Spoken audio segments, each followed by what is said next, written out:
Permisi Ibu, sebelumnya perkenalkan saya Endah Dewi dari Poltekkes Kemenkes Malang. Maksud dan tujuan saya ke SMP 6 Maret ini adalah untuk menanyakan beberapa hal terkait dengan implementasi program usaha kesehatan sekolah yang ada di SMP 6 Maret ini pada indikator pelayanan kesehatan, di mana nantinya saya izin untuk mewawancara Ibu dengan 3 indikator pelayanan kesehatan tersebut. Yang pertama terkait dengan pencarian, pemeriksaan, dan pengobatan penderita, kemudian intervensi untuk menyelesaikan dan mengurangi masalah yang ada di lingkungan sekolah, dan yang ketiga terkait dengan intervensi untuk membentuk PHBS pada warga sekolah melalui konseling seperti itu. Apakah Ibu sudah bersedia? Iya Mbak, silakan. Sebelum kita mulai wawancara pada pagi hari ini, izinkan saya untuk melakukan rekaman suara untuk sebagai bukti kegiatan kita pada hari ini. Boleh? Mungkin kita masuk pada pertanyaan pada indikator pertama terlebih dahulu terkait dengan pencarian, pemeriksaan, dan pengobatan penderita. Begini Bu, untuk pertanyaan pertama, bagaimana pihak sekolah atau UKS untuk melakukan upaya pencarian atau deteksi dini terhadap siswa yang mengalami masalah kesehatan yang ada di sekolah ini? Oke, baik Mbak. Biasanya guru atau wali kelas yang pertama kali melihat kondisi siswa di kelas. Jika ada siswa yang lemas atau pucat atau bahkan tidak bersemangat, biasanya guru harus melaporkannya ke pihak UKS. Kami juga bekerjasama dengan pihak puskesmas untuk melakukan pemeriksaan secara dini, gitu Mbak. Kemudian untuk pertanyaan kedua, dari kegiatan yang telah disampaikan oleh Ibu tadi, seberapa sering kegiatan pencarian atau screening kesehatan dilakukan di sekolah ini? Seperti itu Bu. Biasanya screening kesehatan itu kami lakukan sekitar minimal setahun sekali, khususnya pada saat penerimaan siswa baru. Untuk pemeriksaan lanjutan, biasanya kami melakukannya di semester awal biasanya. Dan itu kita mengikuti dari jadwalnya puskesmas, gitu Mbak. Tetapi kami itu jika ada suatu wabah, mungkin lebih sering untuk melakukan pemeriksaan, begitu. Kemudian, bagaimana proses pemeriksaan kesehatan rutin yang telah Ibu sebutkan tadi dilakukan di sekolah ini, terutama untuk mendeteksi penyakit atau keluhan kesehatan yang ada pada siswa? Oke, baik. Setiap semester, sekolah bekerjasama dengan puskesmas untuk melakukan pemeriksaan secara rutin, seperti pemeriksaan tinggi badan, berat badan, atau mungkin tentang mata atau giginya. Biasanya juga jika ada seperti gangguan penglihatan atau giginya berubah, biasanya harus melaporkan ke pihak orang tua supaya ada seperti pengobatan secara lanjutan gitu. Dan pertanyaan terakhir untuk indikator pertama, bagaimana prosedur yang dilakukan oleh pihak sekolah atau UKS dalam membantu siswa yang sakit untuk mendapatkan pemeriksaan dan pengobatan lebih lanjut yang telah Ibu sampaikan tadi? Biasanya jika ada siswa yang mengeluh sakit kepala, kami itu langsung menyuruhnya dibawa ke ruang UKS. Setelah itu misalnya dia mengalami suatu flu, kita langsung mengeceknya seperti suhu tubuhnya atau tekanan darah, dan jika kita tanya untuk keluhannya seperti apa.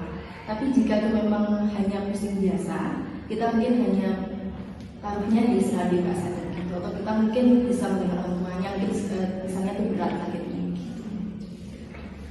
Baik Ibu, itu untuk indikator pertama. Baik Ibu, setelah saya bertanya pada indikator pertama tadi, mohon izin untuk melanjutkan pertanyaan pada indikator kedua mengenai intervensi untuk menyelesaikan dan mengurangi masalah yang ada di lingkungan sekolah Ibu. Dimana untuk pertanyaan yang pertama, menurut Ibu sendiri, apa saja masalah kesehatan yang masih terjadi di lingkungan sekolah ini Bu? Oke, begini, biasanya itu yang sering muncul tentang diskriminasi siswa, seperti terlalu masuk sekolah, kurangnya kebersihan lingkungan, atau bahkan mereka sendiri. Mereka tuh biasanya kadang lebih ke arah konflik antar siswa sih, begitu. Kemudian, menurut Ibu, apa saja intervensi yang sudah atau seharusnya dilakukan oleh pihak sekolah untuk mengatasi masalah kesehatan dan kebersihan yang ada di lingkungan sekolah ini? Itu menurut Mbak Ika gimana ya? Maksudnya itu tadi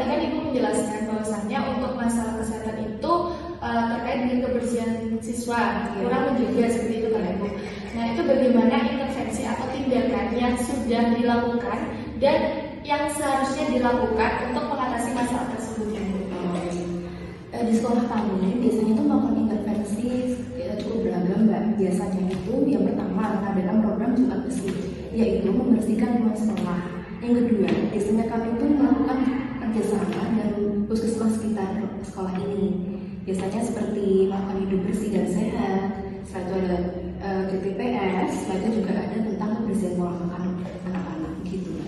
Baik, berarti semacam program yang dilakukan bekerjasama dengan pihak puskesmas. Iya baik. Kemudian menurut Ibu, indikator apa saja yang bisa digunakan untuk mengukur keberhasilan intervensi yang telah disebutkan Ibu tadi dalam mengurangi masalah kesehatan yang ada di lingkungan sekolah ini? Menurut saya, mungkin bisa dilihat dari perubahan perilaku siswa dalam menjaga kebersihan dirinya. Misalnya itu anak-anak itu membuang sampah pada tempatnya, setelah itu mereka mungkin toiletnya bersih, serta juga mungkin lebih ke arah mungkin berjalan di sekolah, begitu Mbak. Berarti berkesinambungan dengan perubahan perilaku untuk PHBS siswa yang ada di sekolah. Iya benar.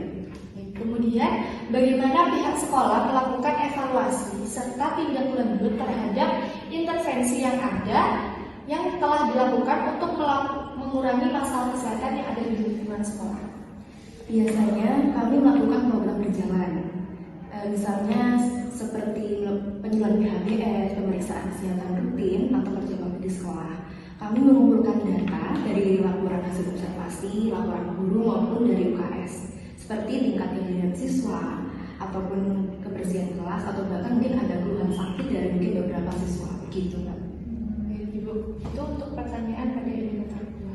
Ya, itu tadi adalah indikator kedua. Kemudian izin bertanya untuk indikator terakhir. Pada indikator ketiga terkait dengan intervensi untuk membentuk PHBS pada warga sekolah konseling Ibu. Di mana untuk pertanyaan pertama, bagaimana pelaksanaan konseling di sekolah ini dapat menjadi bentuk intervensi dalam membentuk perilaku hidup bersih dan sehat atau PHBS pada warga sekolah Ibu? Oke baik Mbak, pelaksanaan konseling kami tidak hanya mengarahkan tentang permasalahan akademik ataupun tentang perilaku, tetapi juga membentuk kebiasaan hidup sehat pada siswa. Misalnya mengadakan sesi konseling secara kelompok tentang pentingnya menjaga kebersihan diri seperti cuci tangan atau pola makan sehat gitu Mbak. Baik Ibu. Kemudian bagaimana respon siswa ketika mengikuti konseling yang dilakukan oleh sekolah? Apakah dari siswa itu terlihat antusias untuk mengikuti acara tersebut? Alhamdulillahnya respon siswa cukup baik. Mereka itu terutama saat melihat video atau simulasi tentang praktik cuci tangan. Biasanya mereka lebih banyak sekali untuk bertanya gitu. Baik Ibu, berarti media yang digunakan biasanya menggunakan video ya Ibu? Iya, layar gitu biasanya. Oh, baik Ibu. Kemudian yang terakhir, bagaimana dampak yang paling terlihat dari konseling terhadap pembentukan PHBS di sekolah menurut pengalaman Ibu saat ini? Begini Mbak, jadi meningkatkan kesadaran siswa untuk menjaga kebersihan diri dan lingkungan itu biasanya mereka itu sebelumnya mungkin jajannya sembarangan atau tidak teratur gitu. Tapi setelah ada penjualan itu tadi, itu mulai adanya dia tuh mulai mengurangi makanan yang tidak sehat seperti membawa bekal sendiri ataupun membawa kayak selat-selat seperti itu. Atau mereka juga membuang sampah pada tempatnya, saling mengingatkan antara tempat satu sama lain gitu. Jadi konseling itu tidak hanya tentang pengetahuan aja, tapi lebih untuk membentuk budaya positif di dalam masing-masing mereka sendiri di sekolah gitu. Menurut hasil yang saya dapatkan tadi, berarti untuk sesi konseling yang ada pada sekolah ini sudah cukup baik ya Ibu? Ya, baik. Baik Ibu, mungkin cukup sekian dari pertanyaan saya pada pagi hari ini. Sudah mencakup 3 indikator penting yang ingin saya tanyakan. Terima kasih banyak atas waktu dan kesempatannya karena telah sudah mau diwawancarai dengan saya. Semoga hasil dari wawancara ini dapat